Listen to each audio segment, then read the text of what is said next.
Monsieur, Oui, Christome. est-ce que vous pensez à l'Empire romain tous les jours? Alors, petit 1, c'est mon métier, donc c'est logique. Et petit 2, où veux-tu en venir?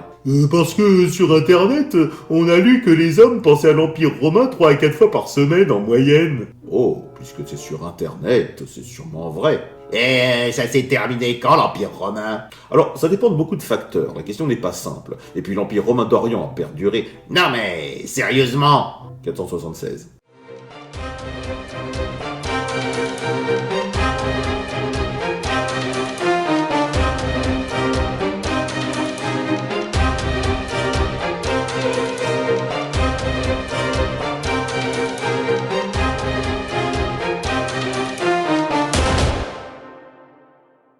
Bonjour chers élèves, je suis le comte de Noailles, et après 1492, la séparation entre Moyen-Âge et temps moderne, intéressons-nous à une autre grande césure, 476, officiellement la fin de l'Antiquité, le début du Moyen-Âge.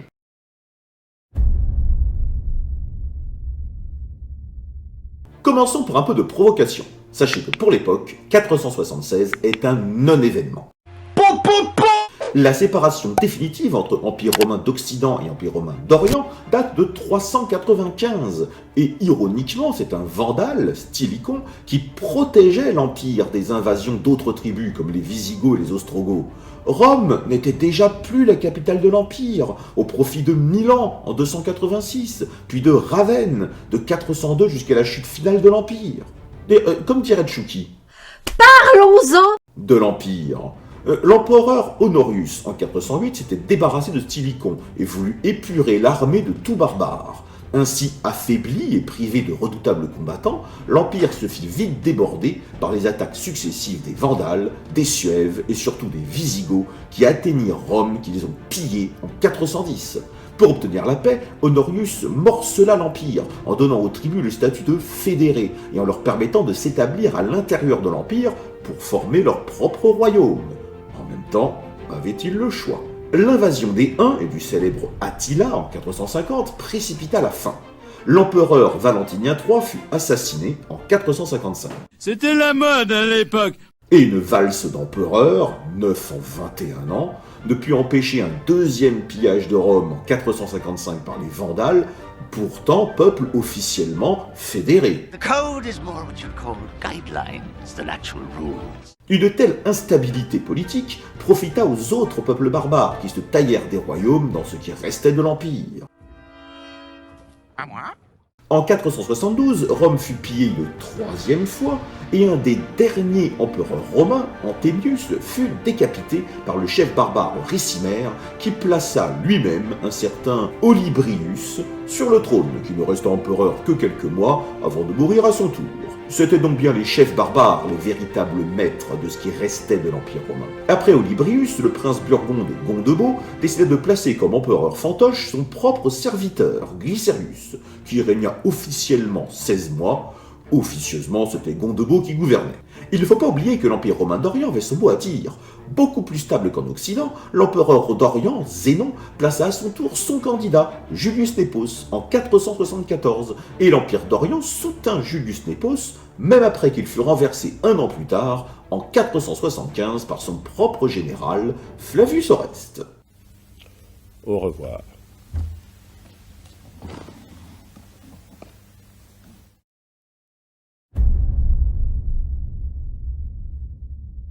Flavius Oreste ne s'est pas proclamé empereur après avoir chassé Julius Nepos. Il a préféré nommer à ce titre son propre fils, Romulus, que la postérité surnomma Augustule, le petit Auguste.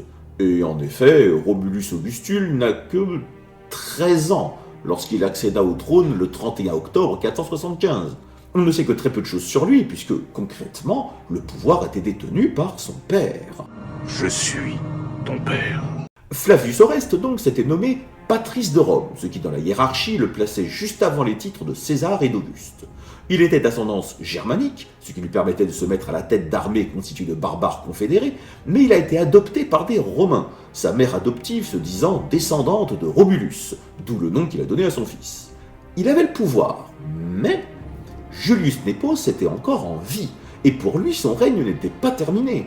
Retiré en Dalmatie, sans armée et sans appui, il considérait la prise de pouvoir d'Oreste comme d'une usurpation. Vous êtes vraiment très méchant. Comme il y en a eu tant d'autres au cours de l'histoire mouvementée de l'Empire romain. D'ailleurs, l'Empire romain d'Orient n'a jamais reconnu Romulus Augustule et considérait toujours Julius Nepos comme seul empereur légitime. Vous êtes vraiment très méchant. Mais il nous manque un acteur essentiel de 476, celui qui va mettre définitivement fin à l'Empire, le chef barbare Odoacre. Quelle est son origine ethnique? On l'ignore.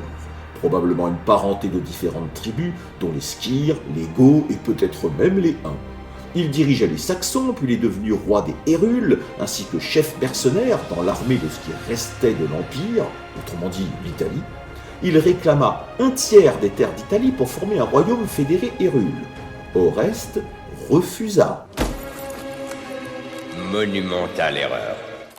Et c'est là que la dernière bataille de l'Empire eut lieu.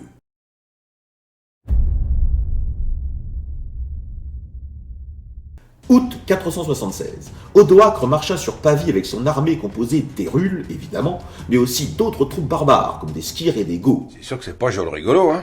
Flavius Oreste s'enferma dans la ville de Pavie avec le reste de l'armée romaine fidèle. Qu'est-ce qu'on risque? Mais ne tinrent pas longtemps. Le 23 août, les Hérules s'emparèrent de Pavie, Odoacre fut nommé roi des nations, concrètement roi des tribus barbares qui composaient l'armée, et Oreste fut exécuté 5 jours plus tard.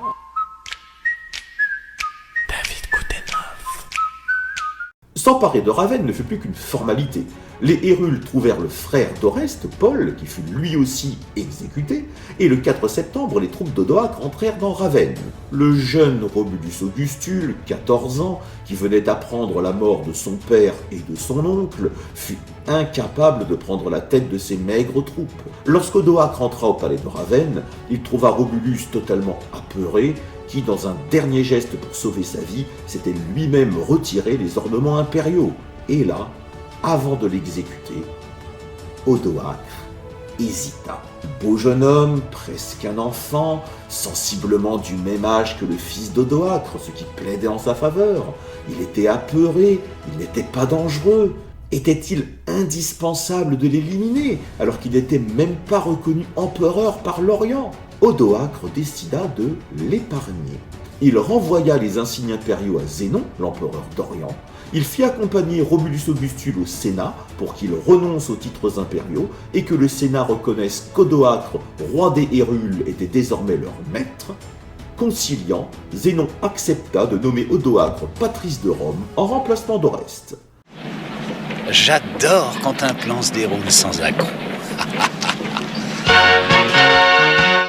Mais il ne le nomma pas empereur, puisque pour lui il y en avait encore un, Julius Nepos, toujours en Dalmatie. L'année 476 ne fut donc pas considérée à l'époque comme une coupure, comme la fin de l'Empire romain. Julius Nepos était encore en vie, l'Empire romain d'Orient existait toujours, et Romulus Augustule n'avait pas d'importance, puisqu'il n'était qu'un usurpateur pour ces gens-là.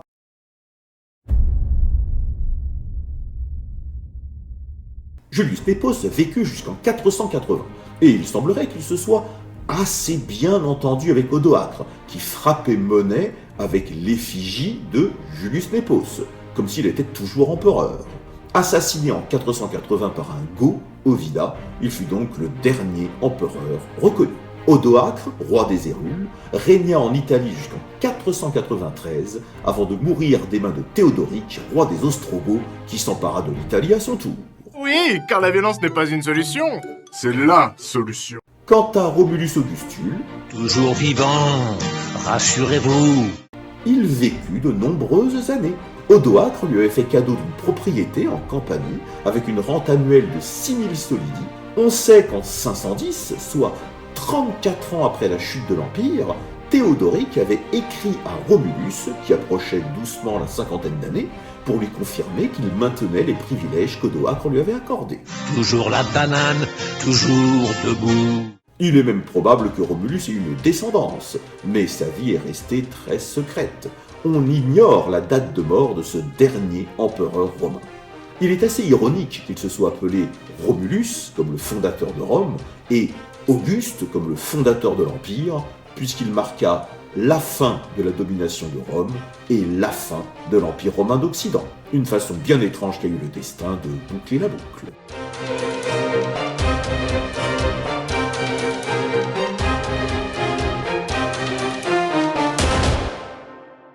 Du coup, monsieur, j'ai pas très bien compris. 476, c'est important ou pas? Rétrospectivement, oui, mais à l'époque, non. Mais c'est quand même la fin de l'Empire romain. D'Occident, oui, mais pas d'Orient. Eh, c'est la fin de l'Antiquité, vous pouvez pas dire le contraire. Alors, pour être honnête, le concept d'antiquité tardive prouve que la séparation entre les deux périodes n'est pas si évidente. Ce serait plutôt une transition entre le 4e et le 6e, voire le 7e siècle. Vous dites ça pour qu'on pense à l'Empire romain? Oui, vous voyez, 3-4 fois par semaine, finalement, c'est trop peu.